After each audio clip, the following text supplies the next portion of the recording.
There's one thing that the Muslim Brotherhood has in common with Hezbollah and the government that runs Iran and even Al-Qaeda, and that is Islamism, the political theory that you should unify mosque and state and have Sharia or Islamic law instead of democratically enacted law. So these are the people we should be trying to make life hard for, not nodding as they come to power. And, you know, we should also be clear we back the secularists, the real Democrats in Egypt, and we should do things to help them rather than just sit and leave this all to chance, because what happens in Egypt not only affects that world's most populous Arab majority state, it affects Muslim majority countries around the world.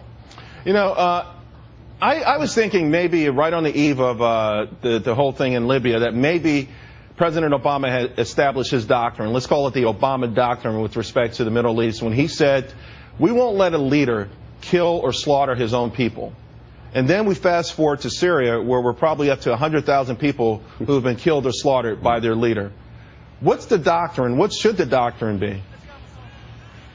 Right. Well, unfortunately, the doctrine is basically whatever is in my inbox now, and how do we manage this so I don't look too bad in a domestic political sense. I think the doctrine should be, as I hinted earlier, which is to make life difficult for Islamists, ideally by using nonviolent means. Go back to the Cold War.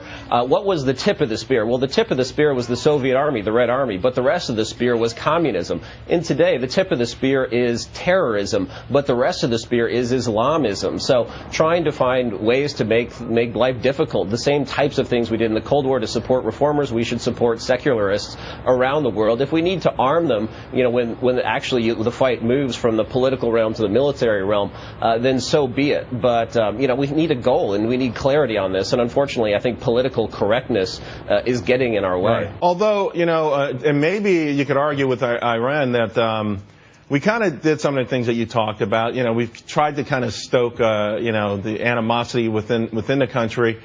You know, is it not politically correct? Forget about politics for a minute. Can we say that we should nudge a little bit more? I mean, should we have the CIA in these countries pushing buttons within the nations?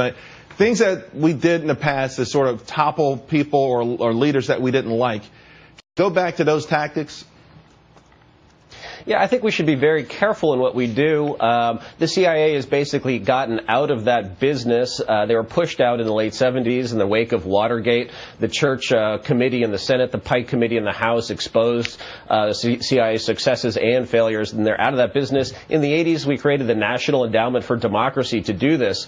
But unfortunately, the bad guys are wise to what that National Endowment for Democracy does. They kicked him out of Egypt, for example. Ned's head, who has the Beltway equivalent of tenure, 30 years on the job, actually is one of these people who believes that Islamists can be brought into the fold to support democracy. That has been tried in Lebanon, that has been tried in Iraq, it has been tried in Egypt, failed every single time.